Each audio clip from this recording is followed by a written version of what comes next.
Matt Gaetz, weirdly enough, has withdrawn from the race, or not even the race, but the appointment that Donald Trump gave him as Attorney General. Withdrawn his nomination for Attorney General. But Dana, this comes about 45 minutes after we reached out to him about some new reporting that we have. And this new reporting is that there was a second sexual encounter between him and an underage woman at a party in 2017. Now, I have covered the investigation into allegations that the congressman may have had sex with a minor for 4 years now. And Dana, this was the first time that we had learned that the underage woman had testified to a second sexual encounter. And I learned from my sources, along with our colleague Sarah Ferris, that she had testified to this to the House Ethics Committee. Now, I want to read our story. Again, this announcement that he is withdrawing comes as a bit of a surprise. We reached out to him 45 minutes ago to give him a chance to weigh in on this story. And again, his withdrawal comes just a short time after CNN reached out about our reporting that there was a second.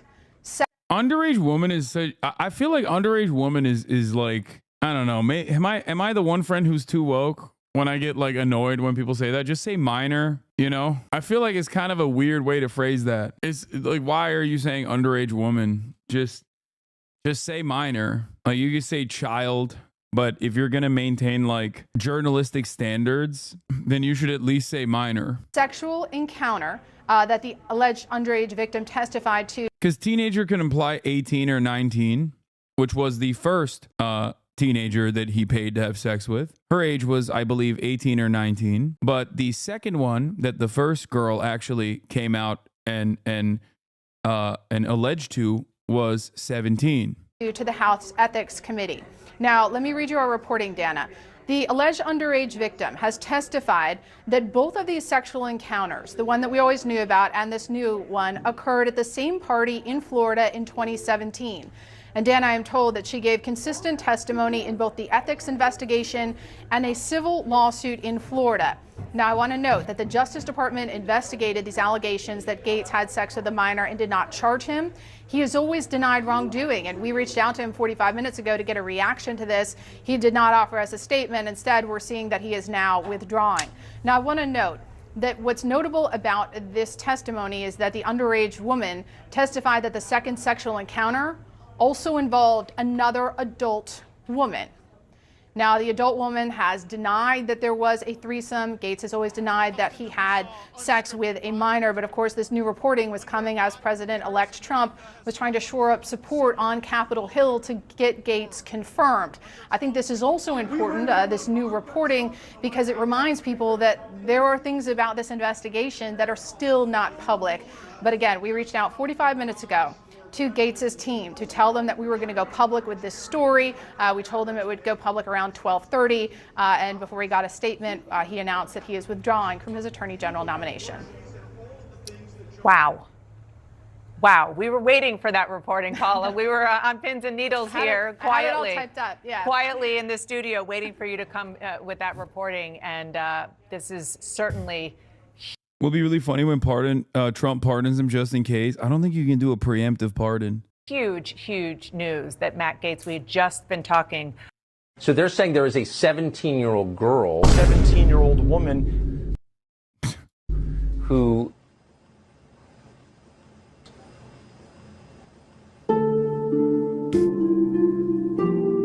This is such an insane, like, obviously this is edited and not just like his face. I mean, he did say that though. He actually tried to imply that Tucker Carlson was somehow also there while the crime was taking place. And it's such a funny interview that lives in my mind because Tucker Carlson, you can see it in his eyes. Tucker Carlson's like, don't say that I had anything to do with this. So is that the end of Matt Gaetz' political career? No, dog. Absolutely not. Dude, are you kidding me? The pedophilia is a benefit. What are you talking about? Gaetz says you met her at a dinner and Tucker stops and says, I have no recollection of that. What's going on? Special election for no reason, lol. Yup. Oh, this was also funny. I saw this for all my Republican colleagues in the House and Senate. If we are going to release ethics reports and rip apart our own that Trump has appointed, then put it all out there for the American people to see. All the ethics reports and claims, including the one I filed. All your sexual harassment and assault claims that were secretly settled. Paying off victims with taxpayer money. The entire Jeffrey Epstein files, tapes, recordings, witness interviews. But not just those. There is more. Epstein wasn't/isn't the only asset. If we're going to dance, let's all dance in the sunlight.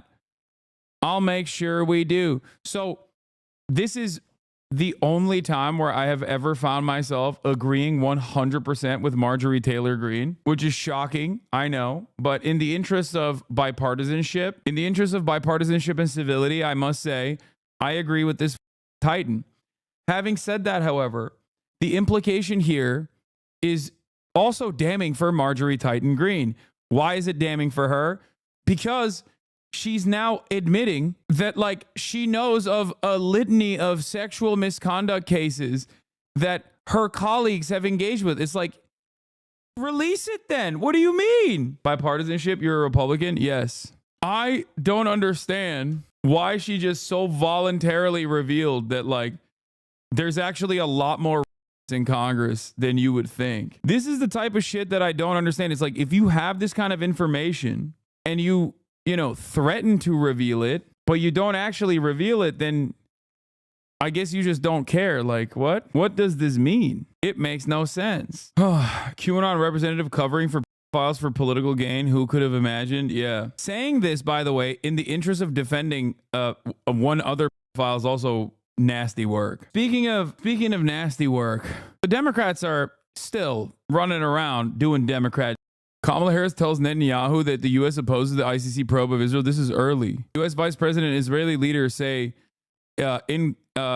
court in The Hague has no jurisdiction over the issue as prosecutor pledges impartial probe. This is from 2021, chat.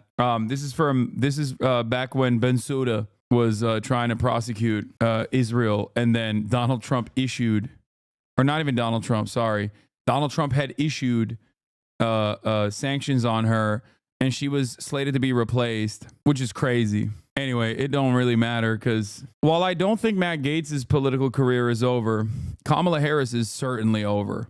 If the Democratic Party elevates Kamala Harris to another thing, to another position, I'm so done. Oh God, they're going to do it. They're going to try to, like, make her run for California governor, or maybe make her run again. They're going to make Kamala Harris run again. They want her to be the next California governor. Oh my God. Oh my God. Morning Joe ratings continue to plummet. The ratings for Morning Joe are weaker on Wednesday than on Tuesday. In the 6 a.m. hour Wednesday, the show averaged 620. Oh my God. 620,000 viewers with 46,000 in the 25 to 54 demo. To be fair, MSNBC ratings have been generally weak since Trump won, but this is a notable AM drop off. 46,000?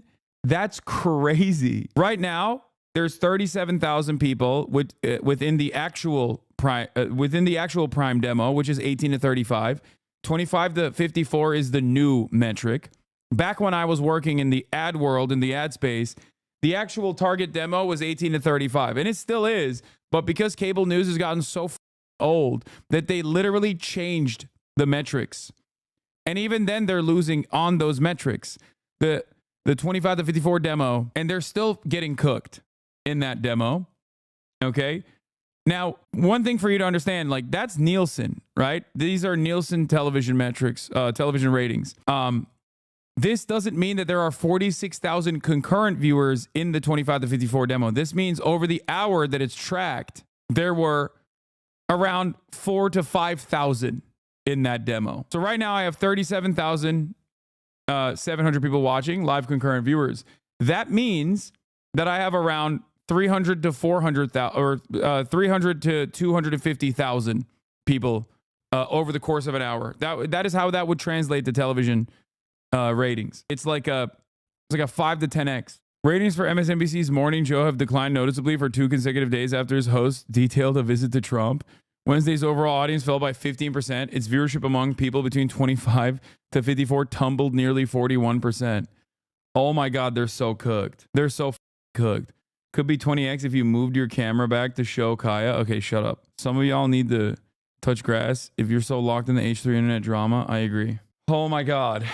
These guys are just like the Democratic Party. They just keep pivoting to the right, hoping that the audience comes back, but no one comes back. And they just only look at that and go, we should pivot to the right further.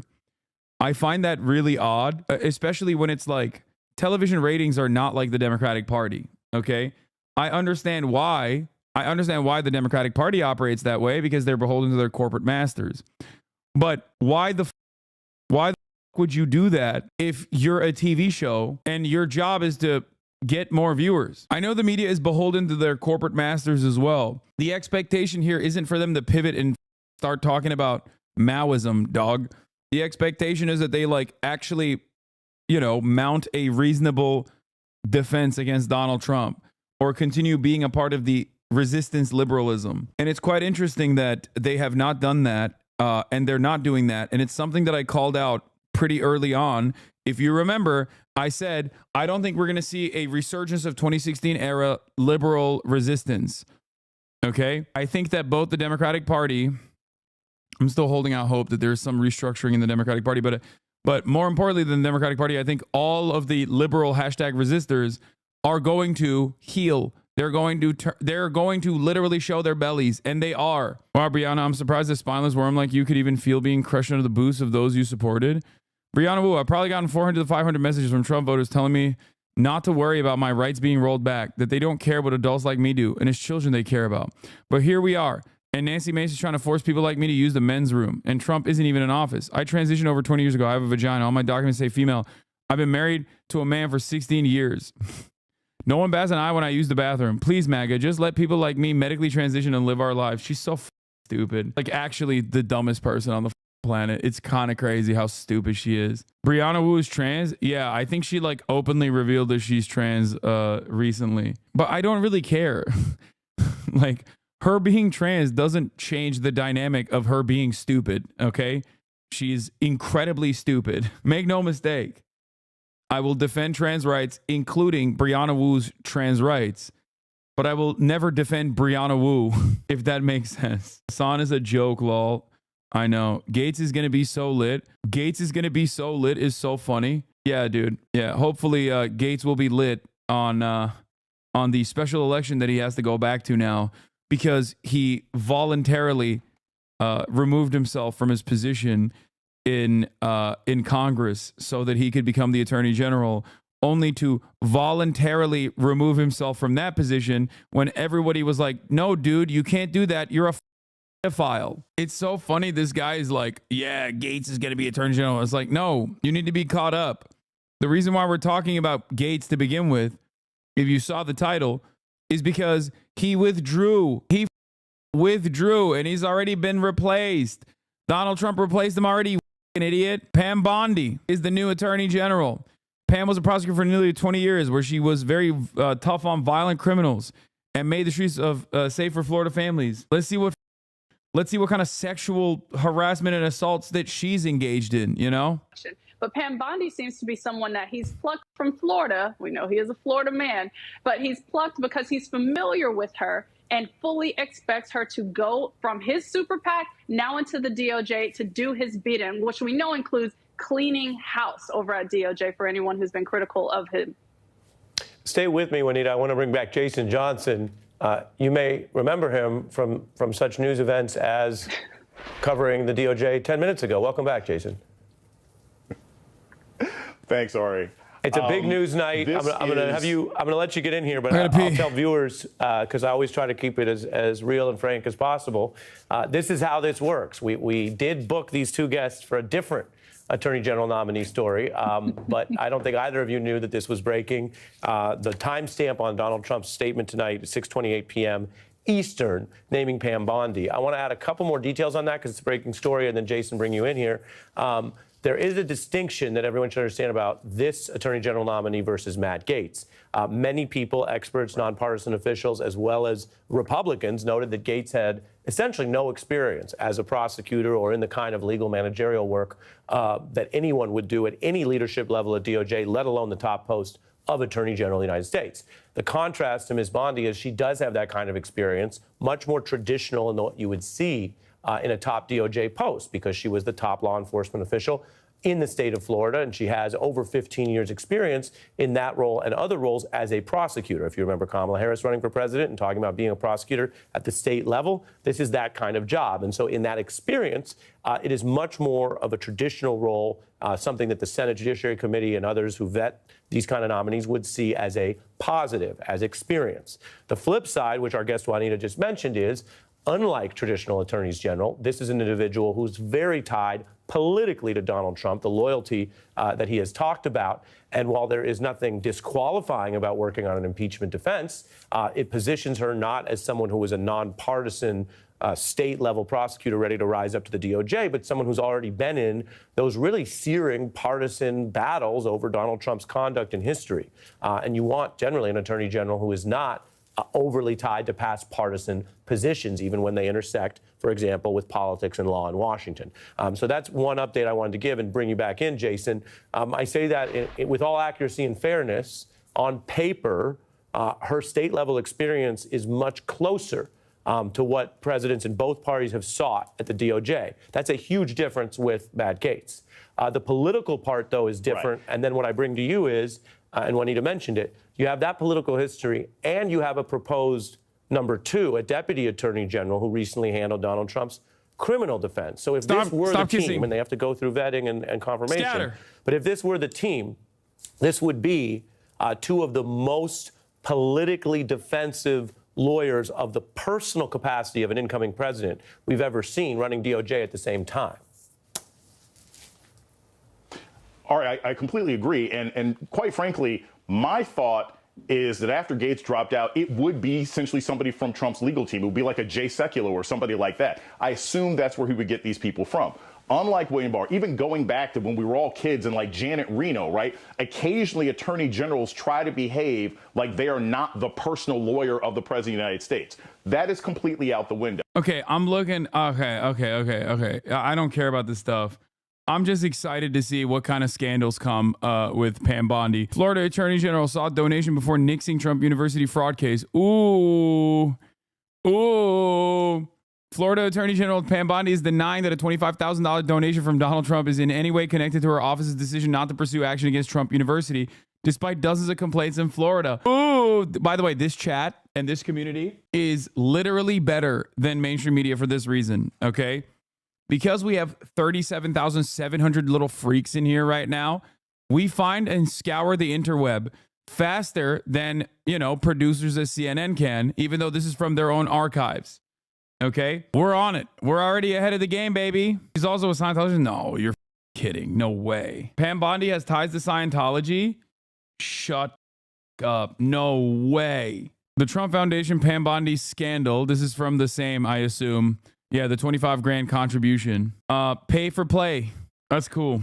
Tampa Bay Times. Pam Bondi's Clearwater fundraiser organized by Scientologists. Wait, what? Pam Bondi's special guest, the invitation says, will be U.S. Rep. David Jolly. Hosting the event at Liz and Michael Bayback, owners of a 23rd floor penthouse in swank Water's Edge condos downtown, Tower Perched. Bayback is the chief executive of Michael Bayback & Co., Clearwater-based business services consulting firm. She worked as a Qatari lobbyist.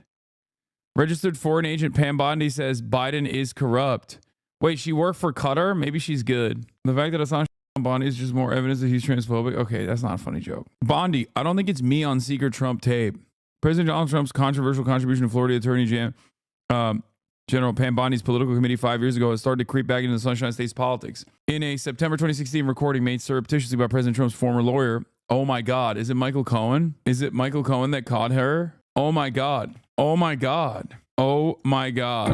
Oh, baby, don't lie to me. Friend of the show, Michael Cohen, does it again. In September 2016 recording made surreptitiously by President Trump's former lawyer of a conversation that may have concerned a secret payment to hush up an affair with former Playboy model. Trump is initially heard talking on the phone about an unrelated matter to someone whose name sounds like Pam. Bondi told Politico that she doesn't remember all of her calls from 2016, but she believes she is not the one talking to Trump, whose side of the phone conversation was the only one recorded when attorney Michael Cohen walked into the room. Mea culpa. Break it down for dumb nuts. This is Michael Cohen, friend of the show, host of the pod Mea Culpa. Michael Cohen is a convict, okay? Former felon Michael Cohen. Michael Cohen was instrumental as Donald Trump's personal fixer, former lawyer, who went to prison for doing hush money payments to porn star Stormy Daniels. In the process, where the court unearthed certain recordings that Michael Cohen had on his phone, it seems like Donald Trump was having a conversation with Pam Bondi, who is Donald Trump's new pick for Attorney General, after the former Attorney General, Matt Gaetz, which was his pick prior to this, had to resign in disgrace from the position because he's a pedophile, allegedly. Seems to me like Pam Bondi also did some paid-to-play schemes with Donald Trump. Sought out donations from Donald Trump and then threw aside the Donald Trump court case on Trump University from Florida. Now, I'll just say it like this. I'm sure there's more stuff to come out because that right there is not that bad. I mean, she's going to be a demon regardless. And it's obvious that Donald Trump chose her because, you know, she's loyal. But, yeah. So Matt Gaetz now has to go back to his own district and do a special election for no fucking reason. About the question of whether he would do this, given the fact that this was very much a pick that Donald Trump wanted. And I just want to read I'll read all of Matt Gaetz's tweet where he just announced that he was withdrawing. I had excellent meetings with senators yesterday. I appreciate their thoughtful feedback and the incredible support of so many. While the momentum was strong, it is clear that my confirmation was unfairly becoming a distraction to the critical work of the Trump-Vance transition. There is no time to waste on a needlessly protracted Washington scuffle. Thus, I'll be withdrawing my name from consideration to serve as Attorney General. Trump's DOJ must be in place and ready on day one. And he says that he remains fully committed to helping Donald J. Trump. I mean, wow. This is really, really big news. And we knew that this was I wouldn't even say possibility, I would say probability, given so much quiet opposition by Republicans. The fact that there was more information coming out. Paula Reed and our colleagues went to them with that information. We were going to report it, and he's out. He's out. This is going to be a huge relief to a lot of Senate Republicans who did not want to have this debate, who did not want to face the first sort of chance to show whether or not they were going to stand up to Donald Trump on something that they disagreed with or not. And it's a blow, certainly, to President-elect Trump for having seen his nominee not last, 2 weeks? But this will clear the way for Senate Republicans to have somebody at the top who they can support. Yeah, also, I would take issue with one thing he said in that tweet, which is... Just one thing? That it was a scuffle? One thing stood out to me is that he said the momentum was strong. Oh. I think the reporting shows very clearly that the momentum was not strong. Or otherwise he would still be the 100%. the nominee. Manu, I want to go to you on Capitol Hill. I know this just broke. It's a little up that HasanAbi can't respect the decision of a guy who wants to step away from work to spend more time with other people's kids. Free Nestor. Free Nestor till it's spelled backwards, okay? Free Nestor from the treacherous grips of Matt Gaetz, okay? The only time Nestor ever felt free was when Matt Gaetz was diddling other people's kids, okay? Free Nestor! But what are you hearing so far? I'm guessing the relief that Jeff Mason was just describing?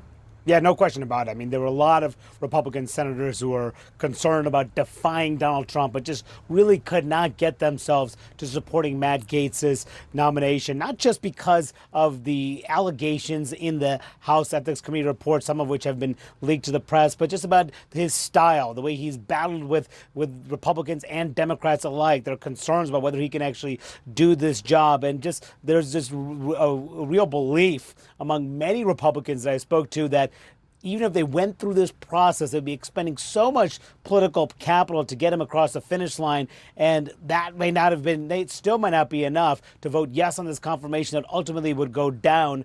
That made it so complicated to see how he could ultimately get through. It is still going to catch a lot of people by surprise because Gaetz was on Capitol Hill all day yesterday, meeting with senators, trying to urge them to keep an open mind through this confirmation process. They successfully delayed that House Ethics Committee report. It'll be an interesting decision now whether that House Ethics Committee report still see the light of day, even though Matt Gaetz has resigned from Congress. That committee is still planning to meet in early December to decide how to proceed. And one other thing, Dana, Matt Gaetz resigned from his House seat in this Congress. He said in that letter to the House that he would not serve in the next Congress, although he was just reelected to that seat for the next Congress. Does he change his mind and decide to stay in his seat over the next 2 years? That's a question I just put out to Mr. Gaetz. We'll see how he responds to that question. But, of course, if he does, that could bring the Ethics Committee investigation back to light. So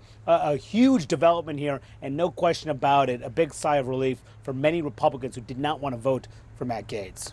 Yeah, no question. All right, let us know if you get. She stole a dog from Katrina victims? Stop. Shut up. RNC Speaker Pam Bondi was once in a 16-month custody battle over a dog with a Hurricane Katrina victim. Oh my God. Stop. This makes no sense. Okay. I can't believe I'm saying this, but I guess Donald Trump is doing the damn thing where, you know, at least she's not a file. Like, I don't get it. Like, at least she didn't shoot the dog like Kristi Noem. Get more reaction. Manu, I want to go to West Palm Beach. Kristen Holmes is there at her post reporting on the Trump transition. Kristen, what are you hearing?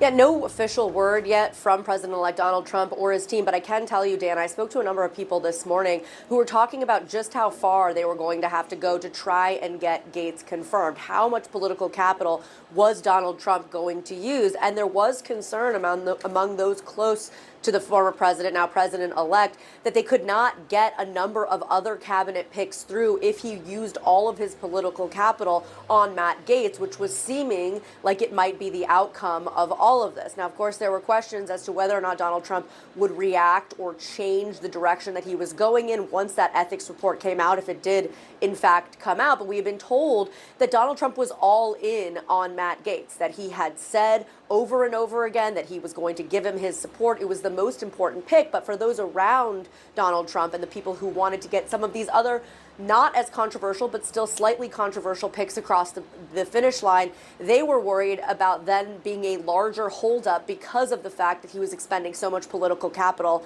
on Matt Gaetz. Now, I will tell you, I did talk to a number of sources close to Gaetz after those meetings with those Republican senators who said they were cautiously optimistic about how it went. However, when you look at what some of those senators said afterwards in terms of transparency, in terms of essentially warning Gaetz that there could be more stuff, that he needed to be transparent coming forward, it was unclear if their reaction to this, again, cautiously optimistic, was the same reaction that Gaetz himself or those senators were having after they actually sat down with Gaetz. But one thing that is just so interesting about all of this is the fact that Donald Trump had been hammering down behind closed doors that this was the most important pick to him, that he believed that this was something he had to stand by. He wanted Matt Gaetz to be the quote-unquote effective communicator. Now, obviously, we'll see we're back to the drawing board on Attorney General. We know that when it came to Matt Gaetz, he wasn't even on the original shortlist. It was decided on a plane ride from West Palm Beach or Palm Beach to D.C. and back, and that's when that announcement came. So we are going to have to play this out now. But now there are more critical positions, including Secretary of Treasury, that have yet to be filled. It is going to be clear this is going to be something they're going to turn their full attention to, because remember, Dana, overall, this is their number one thing. This is what Donald Trump believes the most important cabinet position is. Now to the question of leadership and sexual misconduct.